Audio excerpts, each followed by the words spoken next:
Okay, so it is 5:39, the day before I'm supposed to post this episode, and we did not film an intro for the show.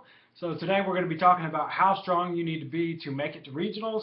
And since we got nothing, I'm going to call my mom right now, put her on speakerphone. I'm just going to ask her, how strong do you need to be to get to regionals?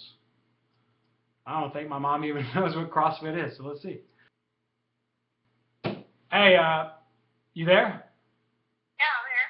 How strong do you need to be to get to regionals? You what? How strong do you need to be to get to regionals? Regionals for what? For CrossFit. Oh, I don't know. Do you think I could get there? Yes? Yeah? Did you? Did Yay! I? Yeah, I got there. Awesome! Yep, going to the games. Yay, when? 2014, baby.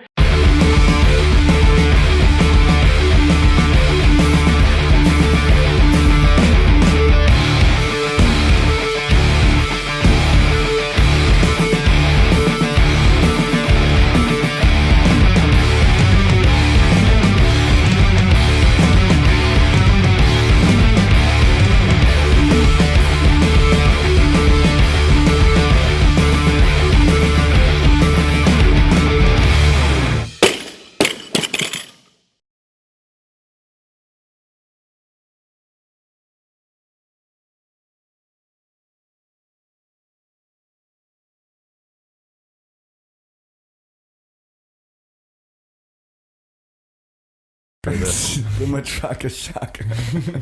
And we're live. Harry Knuckles. All right. Welcome to Barbell Shrugged. Mike Bledsoe here with Doug Larson, Chris Moore, and CTP behind the camera. It's good to be here. Yes, I'm looking for today's topic because we get this question a whole lot, and hopefully we can just say link the video, and then that'll be it. So, how strong you need to be to get to regionals? You have to at least be able to deadlift 1,000 pounds. 1,000-pound deadlift will definitely get you there. Yeah. Now, lots of screaming with it too. Yes. First, make sure to go over to barbellshrug.com, sign up for the newsletter, and we'll send you the 8 snatch mistakes that you might be making that are keeping you from hitting bigger weights. So it might not just be a strength thing; it might be a technique thing. Who knows? We're going to be talking about technique in that It's video. probably Or a mobility thing, or a fitness thing. It's probably a technique Who thing. knows? It could be a lot of things, but we're going to address probably- 8 of them. It's probably a technique. So, a lot of people want it to be technique, I think, because getting strong is hard, and sometimes people think that technique is just something that'll click once, and now they get a PR. Click once. But don't you they think get it's a PR. more like? And strength's like a journey. Isn't it more like there's oftentimes no technique, and then coupled with that, there's oftentimes also no strength. So sort of both things are not Well, there. I think beginners get a lot of bang for their buck from focusing on technique, and so they may get like really strong in the first 12 weeks of training.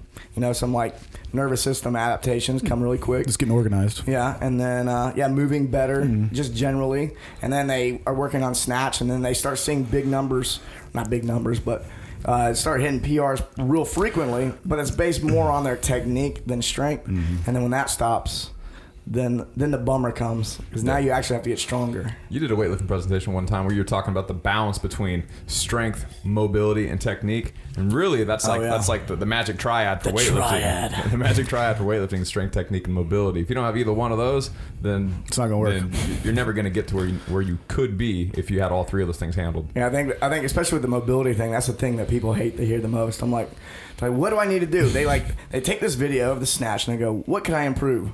I'm like, your ankle mobility. They're like, oh, that is not what I would. Is there anything else? I'm like, no, that's it. That's the one thing. I'm sorry. Mobility is definitely the thing that you need first. If you can't get into a position at all, then you can't do it fast and explosively. And You're just going to ingrain all the wrong ways to do it, right? Yeah. First, you must get in a position. If you're not mobile enough to get in a position, you should out of luck. And then you got to get good in being in that position. Then you got to be able to go from position to position well. And then after you get from position to position well, you got to be strong in each one of those positions. Yeah. And then you got to get fast at it. So, mobility first. Mobility first. Now You just we've like the addressed chicken and that. egg thing solved. You just Chicken made and a egg. provocative Done. big statement. Man. Done. Nugget. So we're talking about being strong enough for regionals. What about just being strong enough for the open? Well, the open's the interesting thing where for the most part, most of the movements in the open, as far as competitive CrossFitters go, most of the movements aren't that heavy. If you look at it in comparison to regionals or in comparison to the games, or especially other strength sports like competitive weightlifting, competitive powerlifting, or strongman, modest it's stuff. all relatively light. Even if it's 150 pound snatches, and that's heavy for you, it's heavy for a lot of people, but 150 pound snatch is not really that heavy overall. So as far as how strong you need to be to just do the workouts where you don't just DNF and say I can't do that at all. Like some people just can't do a muscle up and they just get to the muscle up part and they go, can't do it. I'm out. Yeah.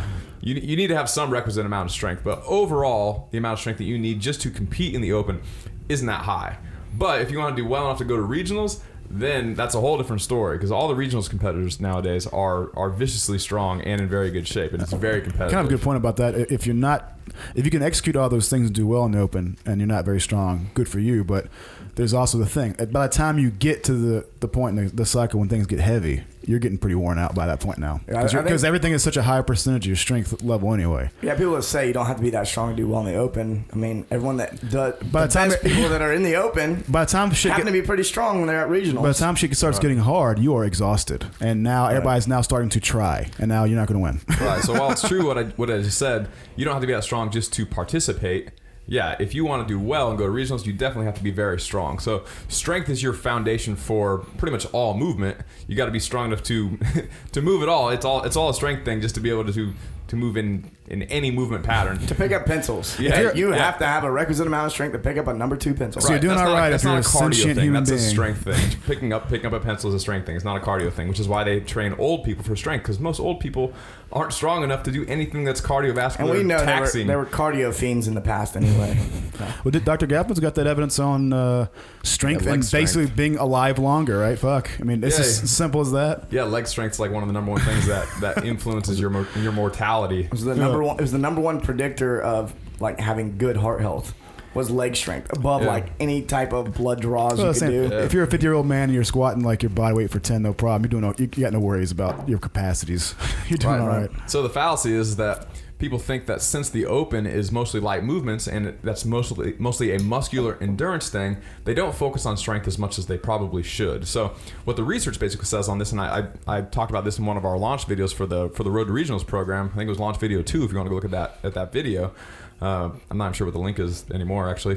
I'll put that video out somewhere. We hit it. We hit the video. We hit it. This is a game. It's a secret. This is a puzzle, dear listener. If you can find it, you get a prize. It's like a golden ticket.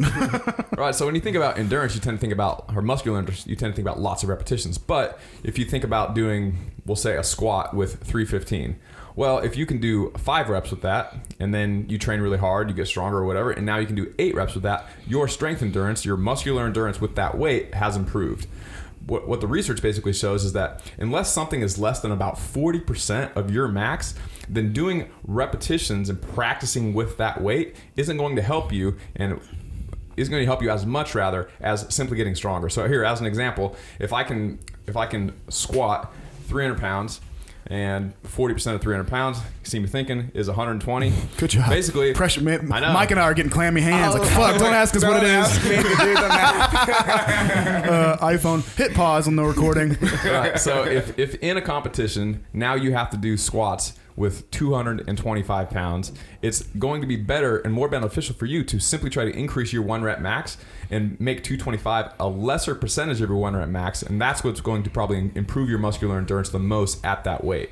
Not that you can't improve your muscular endurance otherwise, but this is going to be like you can dabble in both. You can do both strategies to some extent. This is the fastest way there. Yeah, you could practice doing squats with 225 and do lots of high rep squats with 225, and that probably in and of itself maybe will make your max go up as well. That's a whole other story. But practicing with 225 probably isn't the fastest way to get good at doing more squats and have more muscular endurance with that weight. You'd be better off to go from 300-pound squat to 400-pound squat, and now 225 feels so much lighter that you can just do more reps with it. Exactly, and if you do the other way and you're trying a bunch of reps to get good at the reps, like if you know you're gonna be testing something, so you're gonna practice that thing over and over again, it gets fatiguing. It's way more fatiguing to try that than just to get stronger. Yeah, if you put us all in a room, we're going to bench press, and you bench press 600 pounds, and I bench press 200 pounds, and Mike bench presses 300 pounds. You're using way more relative resource to do this training, and you have less to devote to something else. Yeah, if the weight is 185 pounds, and we're going to see who can do the most reps, nobody walks in and goes, well, who has the best muscular endurance?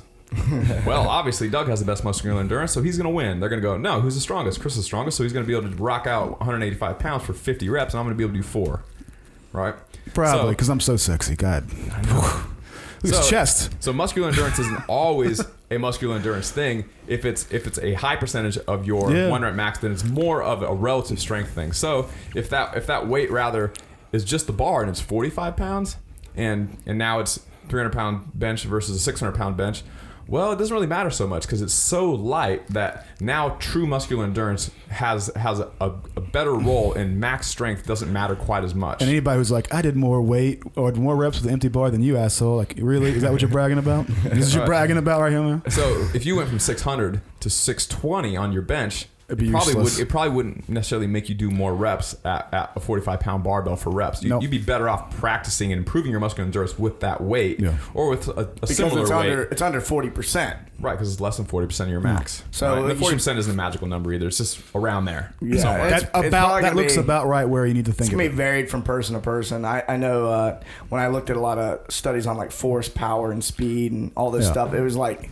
the variation between individuals was pretty Doug, big. would you go so far as to saying, is there kind of, in your head, would you think of that sounds about right for a ratio between, like, here's what you're going to be competing with a weight, and here's about how far away from that percentage-wise you should be, like 1RM-wise? Like, do you think there's some way to come up with a good, like, ratio? Like, so you don't know, like, oh, 225 is what I'm testing. Let me make sure I squat 600. Not necessary, but if you squat 300, squat more. So it's probably like a certain, we could probably figure that shit out, right? Do some science. If you want to make it super easy, 40% is close enough to 50%, you could just double it. And say if it's 225, do I squat 450? Okay, well, I don't, so maybe I should just bump my squat. That's a good cutoff. You can look at the weights that are being used at regionals and go, okay, I know exactly. You have to be at least like a 400-pound squatter, or else, that's where you're going to get the most bang for your buck. So like when I'm training people, it's like we're waiting till we get to a certain amount of strength, and then we're always doing conditioning, of course. You're not going to like go just strength train only. You're not going to turn into a powerlifter. Complete stop spinning. Right. But and then once they hit that requisite amount of strength, then you start diving in and increasing the volume of conditioning and decreasing the amount of volume on the strength. And a lot of times what will happen is the athlete will start, at first they hate the strength training. They're like, oh, I want to do some conditioning. I like CrossFit because of the variety. I'm going to lose, coach. And it's like, well, we need to just improve your press strength, your squat strength, your pull strength, all that stuff. All right, and then when they get that point, they start falling in love with it because they're getting good at it. People tend to like what they're good at. Mm-hmm. Just as they start getting good at being strong. Not you, though, right? Just other people. That's right. Not me.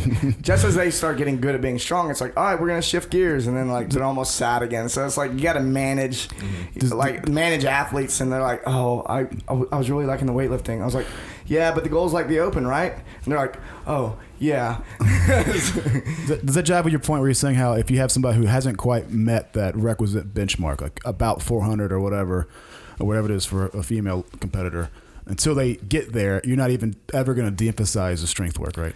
Yeah, it depends on the goals of the athlete. Some athletes. No, I want black and white, concrete. Yes, no. Tell me when you don't do it. Tell me when you do it. If it were up to me and I didn't care about the feelings or the psychology of an athlete, then you don't. I thought you didn't care anyway. You're saying you do?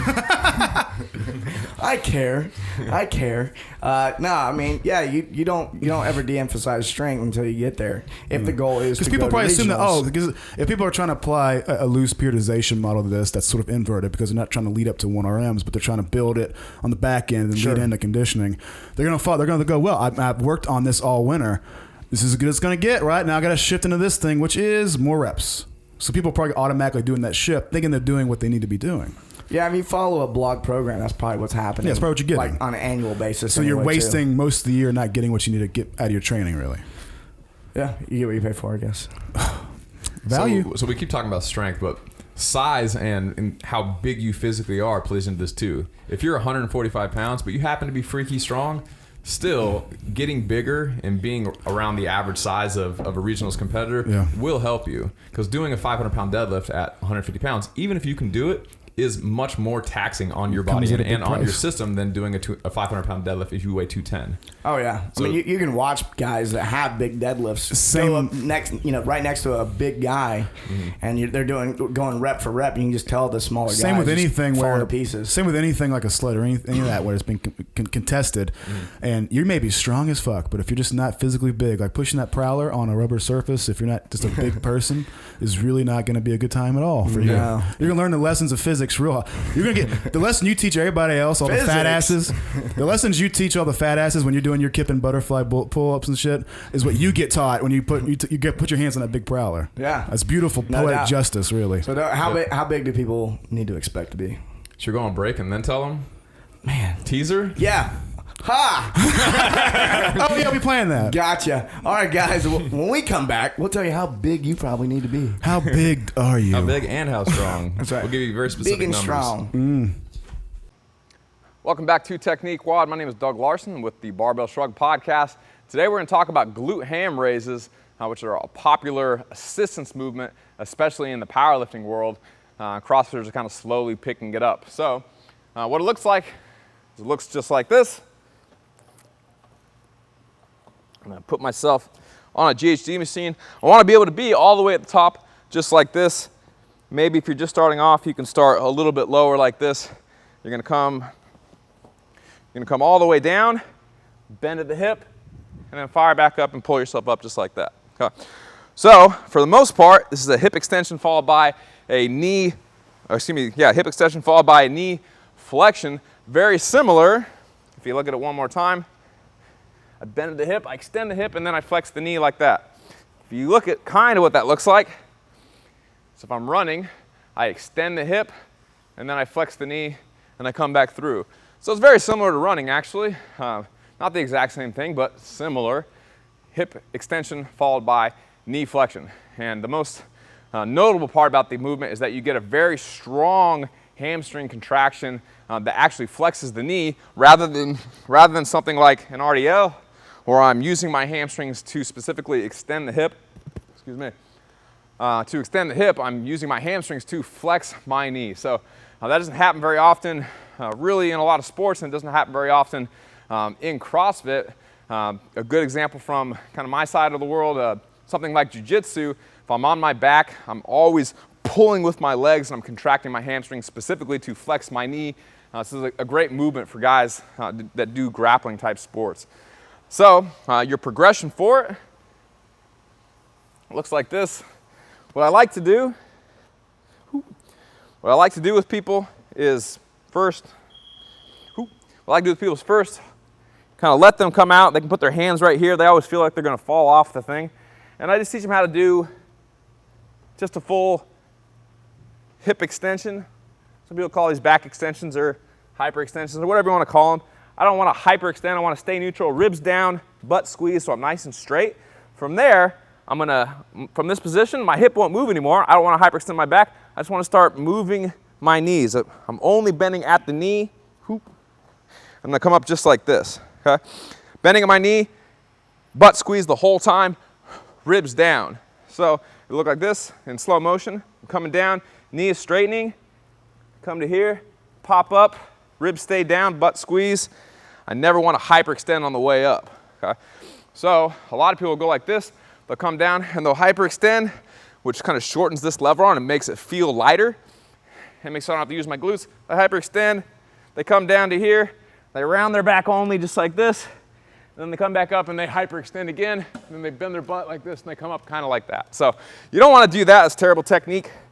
If you're a person that can't not do that, then what you're going to want to do is take a band, pull it over just like this. The more I pull the band over like that, the more help it's going to give me. I can come through, come down, and the band will help me up just a little bit. If I want less help, I can not pull it down quite so far. Okay? Once you get to a point where you don't need quite so much momentum, you can do less of a glute ham raise and more of a glute ham leg curl is what I call them. Where I'm going to come down, squeeze my butt, shoulders back, ribs down. I never hyperextend. I'm going to go right down to straight and then pull myself right back up. Ribs stay down. I don't want to go like this. Go like that. Okay? That's havoc on your back. Terrible. Okay? So, you have two movements. The full glute ham raise, where you go all the way to the ground, and then you have the glute ham leg curl using the band to scale, or other ideas for scaling. If I take a plate and I elevate the front on a couple of plates like that, if I raise the front, it'll make the movement a little bit easier. Conversely, if I take those out and I raise the back, it'll make the movement a little bit harder, especially at the top of the movement, okay? So those are ways to scale that particular movement. So if you want to have a new exercise to train your hamstrings, this probably isn't something I'd Metcon with necessarily, but a great movement to put as some type of assistance work at the end of your strength training. So if you have more questions about glute ham raises or the glute ham leg curl, you can go to barbellshrugged.com, click the Ask a Question tab at the top of the page, and you can ask us a question with that very short survey, and we'll help you out.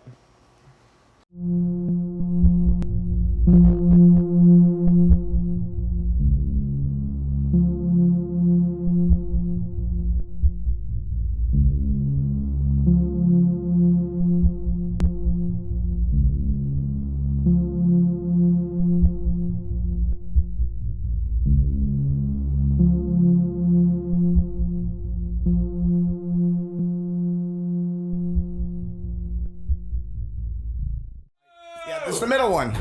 Oh, yeah. And we're back. Oh man, you scared me. We're talking about getting strong for regionals, fool. All right. That's what's going down. We were talking about how big and strong you gotta be. Doug, the scientist over here. Doug size. Mm-hmm. You gotta be him. No. Oh, okay. No. I was referring to Doug and the work he's done. Oh, he's pretty manly though. Oh, he's extremely manly. Yeah. I mean, I wish I could be as you wish you were big half the man. big that and Doug- muscular as Doug. That's really what's going on. But he did. He ran some numbers. He went on to the leaderboard and looked at some profiles, and he found out how big and strong you probably should be. This is if you go to data. He's regionals. got evidence here. I basically looked at. You can't argue with this. No. If you Probably- do, you probably You can, if you but do, you're an asshole. yeah, don't argue with it. You're not arguing an opinion. You're arguing just whatever the data happens to say. So, I basically went through some of the leaderboard data from last year, 2013, and looked at what I figured to be the bottom 3% of regionals competitors. Because if you could beat the bottom 3%, then maybe that offers you a chance to make it to regionals. All you have to do is beat the worst people. You don't have to beat the best people, right? So, I averaged out for women. So you didn't factor in the best regional athletes here. These is just. It's not average of regional athletes. It's an average of the people that are at the bottom of regionals. It's like the threshold. Right. You cross this, you got good odds. Right. This is getting you just barely over the line. Yeah, this would be just a hair there. Right. A hair there.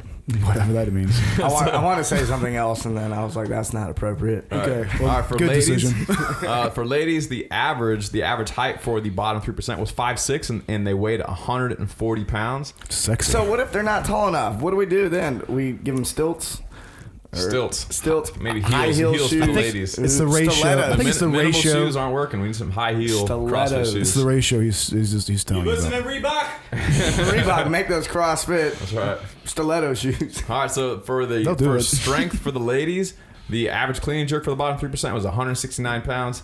Snatch was 133. Deadlift was 289. Oh. Back squat was 238. And they could do 33 unbroken kipping pull-ups. Oh shit! Wow. That's legit.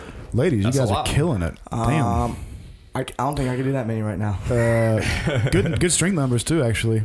Like not unattainable. Like most people, if they hit it, you got a shot at this with good programming and dedication and lots of calories. Yeah, this is an average of about 15 to 20 people. So there probably some fluctuation in there, but this is a rough, good idea. It lets you know roughly where you need to be. This is better than what you're thinking now. Let me put it that way. Yeah. All right. You were probably thinking nothing before. Yeah, you want to argue? Show me your numbers. Where's your data? Yeah. For men, the average height was 5'9", 184 pounds. So it's not a terribly big person, really, compared to a lot of other sports, which is why CrossFit came in and they provided a good, awesome sport for all these guys that weren't 6'5". And Yeah, you got to be 225 pounds. a fit adult male. Yeah, like That's what the So size is. I'm an inch too short and 4 pounds too light. what are you at right now? Damn. You're 5'8". 5'8", 180. Weren't you supposed to be on some 188? sort of bulking thing that totally failed? By the way, I told you Yeah, it would, and it Called out in did. front of the world. And everybody made me look like the asshole. I'm like, I told you wouldn't, you won't do it, and you didn't. So I win. You're right. I failed. I do have some good excuses. So Everybody does. I've got it rationalized already. So with a button on top. So fuck it. I have some really good excuses that we can talk about another time. He's especially good at rationalizing. I know it's I mean, that's your skill, I can right? Like justify extra talented. I like can a ju- justify anything. Rationalization judo. That's right. All right, so 5'9", 184. Clean and jerk was 285.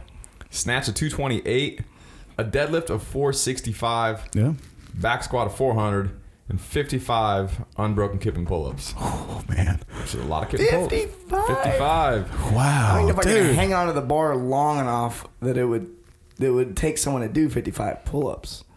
But I think about It's like a whole minute. Don't sell yourself short, coach. Come on. I'm just kidding. I mean, I think about the guys I know that go to regionals, and I think 55 I go, yeah, they can probably do that. How many yeah. can you? How many's a good competitor doing? I don't even know. I would have guessed like 40 or 50. It's probably kind of all in there somewhere. Was it? But again, Is that an answer? it's probably just it's in there. I mean, it's more or You less. know. More or less, if you think about it. Yeah, it's It's probably just a nonsensical it's phrase. It's probably right. You're on your way to guru status. That's right. We need to- but these are fucking good strength numbers, Well, you man. know what we should do? We should tweet Rich Froning and just ask him, Bro, how many unbroken pull-ups can you do? Yeah, tweet him during the show. Yeah, I mean, See what he says. bro. Bro So- thing to get tweeted. So this is just strength. I mean, these really are super impressive numbers because a lot of these guys are doing these numbers. They're back squatting 400 pounds, but they also can run, a 5:30 mile. Like to be able to do both of those things is crazy. That's really impressive. hard, dude. Like if you're like powerlifters would not be impressed with that, but A, you're not running like you just said, and B, even if you're a light powerlifter, you're way over 200 pounds probably.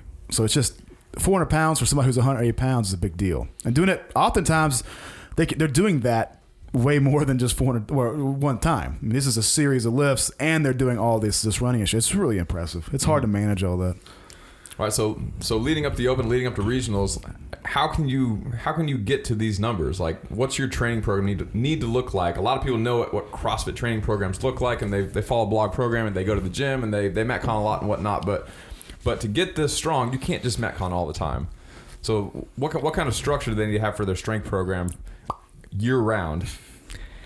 Year round, man. That's a big question. I was like, That was the hint. I thought you were gonna say, That's hey, supposed to be year round. hey, what do you? Doug's like, wink, wink. What do you, I get it. I get it now. Yeah. Oh yeah. Yeah. All right. Yeah. The time to get strong is now. So, really. Do you know what the saying was? Like, there's some. This is not irrelevant. The saying, if it's Unrelevant, if you're yeah. so whatever. If you're in the calling sun on a Andy hot Galpin. day, the best time to have planted a tree is 30 years ago. The second best time is right now. That's right. So if you're not strong, it would have been great to be strong last year. But when's the next best time to start working on it? Today, brother. Right now. It's like 20 years ago. What? I'm confused now. How did that cause such confusion? We're both confused. Yeah, How go about you, ahead and make your CTB's whatever confused. point you're making. He's over there texting. Plant a He tree wasn't is even what I listening. want to know. You dig a hole.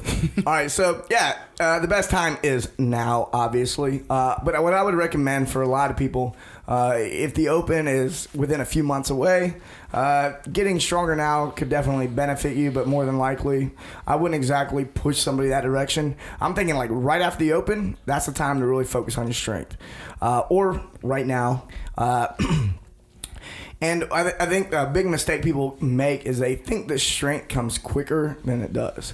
That's why all of training works this way. Is the fitter you get, the stronger you get, the smaller the gains are going to be from month to month. You're from closer to your cycle potential when it comes harder. Yeah. And so what I think people should do is right after the Open, right after competing, is or right now is to pick a 12-week program.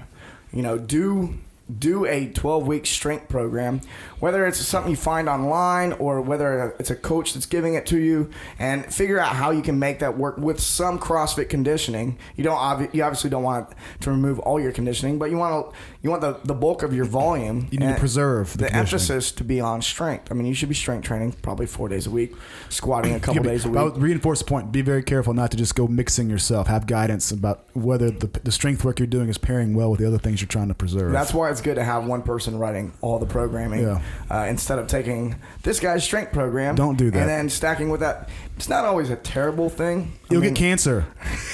You get CrossFit cancer if you do that. Actually, my favorite one, if you want the simplest like strength program to pair, like it's hard to mess this up. If you want like the simplest strength program, it's probably 5-3-1. You can pretty much pair any kind of conditioning with 5-3-1, and you're not going to overdo it. because it's not designed to beat you up at all. Right. It's a low volume strength based program. Again, you probably want something more aggressive if you want to go to regionals though. So I say figure out what it is that you're most weak at. Do a 12-week program dedicated to shoring up those weaknesses and commit to completing the 12 weeks. People, they say, hey, I'll focus on this for a month, 4 weeks, 6 weeks, whatever. No, even if you feel like you got strong enough. Are you suggesting that people might be impatient when it comes to getting what they want? Especially when it comes to training and performance? Back it up with sources. Oh, that's right. Everything I see all the time. Yeah. I see this every day. I say, do 12 weeks focused on getting stronger at that thing. Minimum? I say minimum. And then retest, And if you are still not at what we are deeming here to be ballpark of what you need, the requisite, then keep going. Keep going. Fucking get back in it. Start again. Going. Yeah, and so what ends up happening a lot of times is people will want to, they'll want to focus on strength from like the end of the open until, October, November, and they're like, oh, I got to get conditioning back so I can do the open this year. They're thinking this inverted, rightly so, basically, this inverted periodization model we talked about earlier, right? Where instead of ramping up to strength result, you're getting really strong, and you got to transition in a phase-wise approach to where you're trying to get. So it's a well-intentioned thing. If you're at requisite strength, I actually think that's a good idea. Yeah, but if you're not, was what I'm saying. If you're not, you're making a well-intentioned move by trying to go in phases and build towards something, but you might just need to be staying where you're at. Yeah, so you got to, go Don't be quick to move. People go for the short-term results. They're like, I want to be good this year. So I'm going to go ahead and just sacrifice all that time spent getting stronger. I'm going to de-emphasize it, do conditioning, and then be disappointed again this year. So, all right. I feel like when people don't follow a structured strength program year round and they try to do the whole constantly varied thing for their strength work, constantly varied is okay. It's great for a whole lot of reasons, and it's okay for Metcons. But for your strength work shouldn't be as constantly varied as some of the other stuff that you're doing. A good solid strength program. You were saying 12 weeks. 4-week blocks, 8-week blocks, 12-week blocks, whatever. You're going to do a 12-week block and then another 12-week block right after that. You should be doing strength training pretty much all the time. Right. And so you want to find out where exactly you lack strength, and that should be your focus. But you should have a balanced training program all the time. Where I see people fall short is that they think that just deadlifting and squatting and doing Olympic lifts and pressing is where it's at. And then they do gymnastics movements for pulling. They do kipping pull-ups and kipping muscle-ups, and they don't do heavy weighted pull-ups. They don't do heavy bent rows. And for some reason, the pulling for strength stuff gets totally left off. I see programs that have no heavy pulling, upper body pulling, vertical or horizontal. There's nothing in there at all. So that's why doing something like one of these very well-established strength programs that's already balanced, everyone already knows that it works, is a great idea to adopt, at least early on. That way you're not missing out on something simply because you didn't even know that it was missing. Yeah, there's strength progressions for the gymnastics movements I like a lot too. You're bringing up, the upper body pulling. And even some upper body pressing, things for handstand push-ups, stuff like that is, away from the open, away from the competition. That's a great time to do the strict, do some slow, strict muscle-ups. Yeah. Do some slow, strict L pull-ups and stuff like that. Another point I would make is don't be afraid. I got a question about this like a week ago maybe. So I was asking.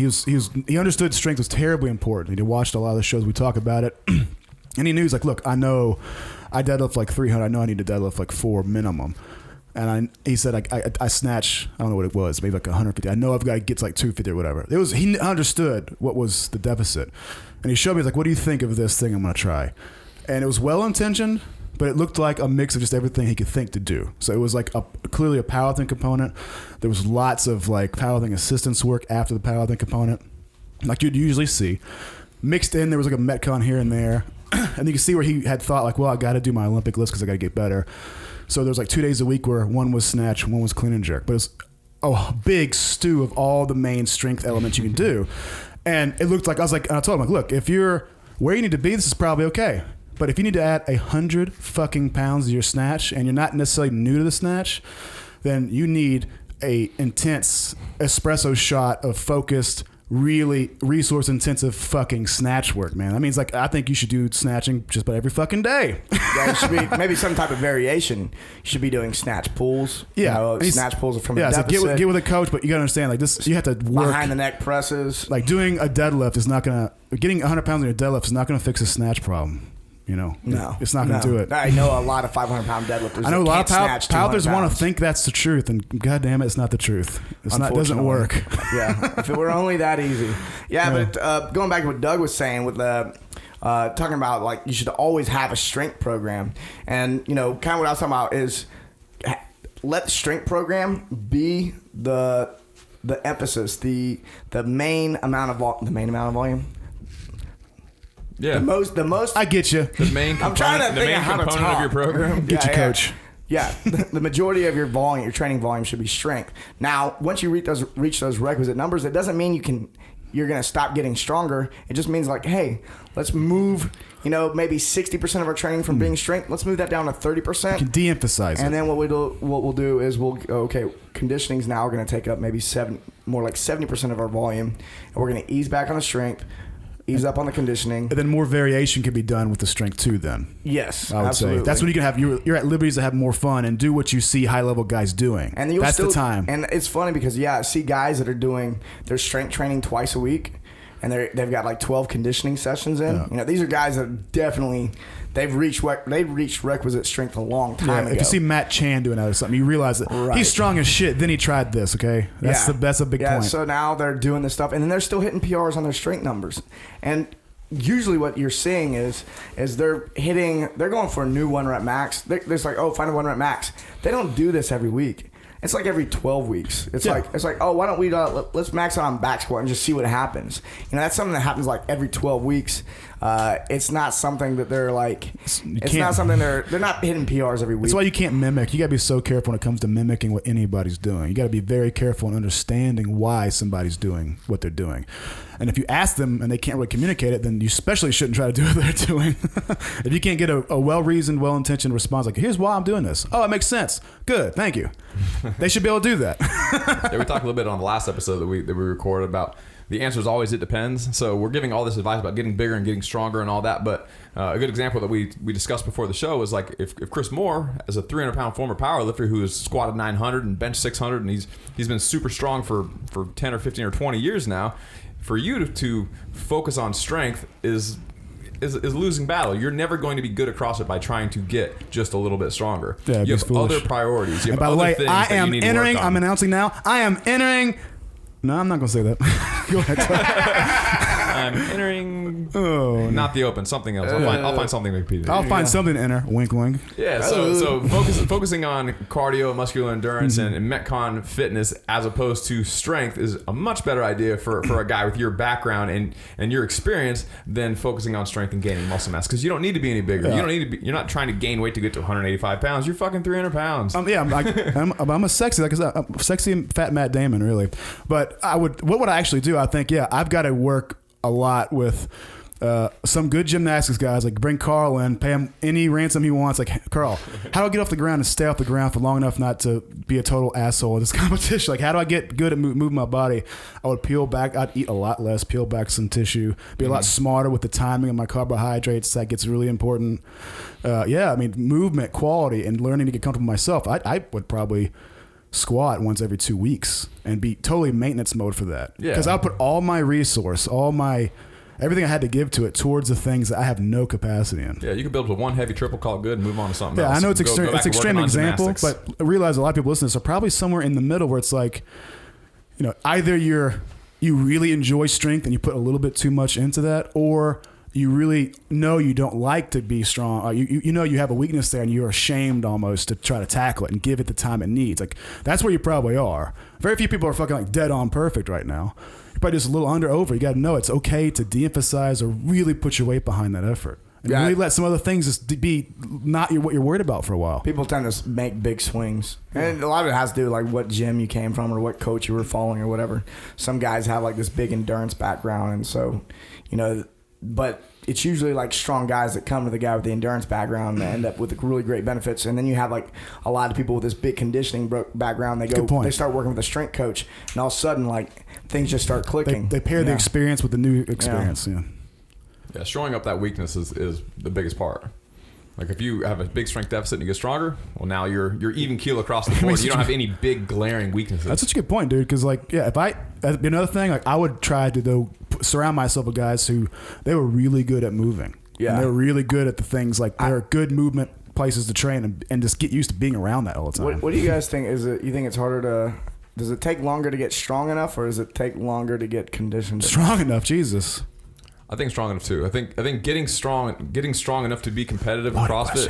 Yeah, it's kind of a loaded question. We're biased. We're biased. So biased is crazy, but I do think getting strong enough for most people. If I was to average, like the 10,000 CrossFitters I've ever seen in my whole life, I'd say getting stronger is the thing that's going to take the longest, because CrossFit is more of a strength sport than it is an endurance sport. There's a huge cardio component to it, but if you were to compare CrossFit to competitive weightlifting or compare CrossFit to marathon running or even the other more extreme ultra endurance sports, on the spectrum, it's not right in the middle. It's closer to the weightlifting than it is to the endurance sports. I've seen people make that point. There's some people out there in the CrossFit world that are really upset that it is that bias. And to those people, I say, that's you deadlift 300 pounds. What do you expect to be fussing about? So it takes longer to get to the amount to the strength level that you need for CrossFit, because the standard is higher. The standard for strength is higher in CrossFit than the standard for endurance. That's why it takes longer to get there. It's not that getting to a world-class endurance athlete is an easy thing to do. It's incredibly hard. It's incredibly hard to be a world-class strength athlete too. It's incredibly hard to be a world-class CrossFitter. But CrossFit is so close to weightlifting compared to ultra endurance that the standards are higher, so it takes longer to get there. Yeah, a lot of those CrossFitters are qualifying for American Open, for nationals, but they may not be qualifying for the Boston Marathon. Well, now the events are it's almost merging at some points, because now they're testing the basic lifts in the CrossFit Games. Like it's a little faster paced, but they're doing a meet in those settings. It's crazy. It's beautiful. Sometimes I wish that weightlifting meets would switch to doing it that way. Like, so-and-so, get on the platform, right? 10 minutes. How much can you snatch? Go. We'll give you all the time you want. You got 5 minutes. Please show us how much you can snatch. That'd be fun. I wouldn't be opposed to it. That'd be fun. Really fun meet. That would be fun. Maybe we should run... should we announce it? I'm going to bring it back up. We've talked about it for over a year. 4 platforms side by side and do a meet like that. Should be fun. The barbell shrug weightlifting total? I think it is an appropriate time to bring this up. Yeah, we have stroke lights. Totally appropriate. The barbell shrug weightlifting total. Or the barbell shrug total. Not the BS total. Yeah, barbell shrug the total. BS total. I forget how this even came up. I think we were like driving in a car like a year ago, and I was talking about. I was there. Was it CTP's idea? Well, I was talking about my favorite 2 lifts. It was my idea. All my ideas are Mike's ideas. I was talking about how my 2 favorite lifts were snatch and back squat, and I wish that there was a competition for snatch and back squat. Just for me. because I think you were talking about like competing with a bunch of like you would win a weightlifting meet with a bunch of washed up football players or something. Oh yeah, I was saying that like I was talking about my snatch being improving or something ago. I would get killed by anybody who's even remotely competent at weightlifting, but I can beat the shit out of mostly all beat up powerlifters at this lift. It made me pretty proud, actually. And all right. And I was thinking, I was like, man, if there was a competition where I feel like I would do my best, it would be like snatch and back squat, because I hate the jerk. And so I was like, well, we got to talking about like, well, it is a pretty balanced test. I mean, there's a huge speed and athletic component in the snatch, and a huge just raw fucking how strong you are in the squat. They're pretty as far as like what you would find in a weightlifting program. They're on the opposite sides of the spectrum. If you won both those events over here, and then you have like the high technical, high speed over here. If you won both those events, you'd be a bad motherfucker in that meet. You would be, yeah. So one day, Kendrick Ferris, if you're listening, I want you to post Kendrick Ferris, come your BS total. Kendrick Ferris, break out your wallet. It probably says bad motherfucker on it. I'm telling you, it probably does. So maybe one day we'll hold a meet for the barbell shrug total, and that'd be fun, man. So we'll hold a meet and then we'll have a party.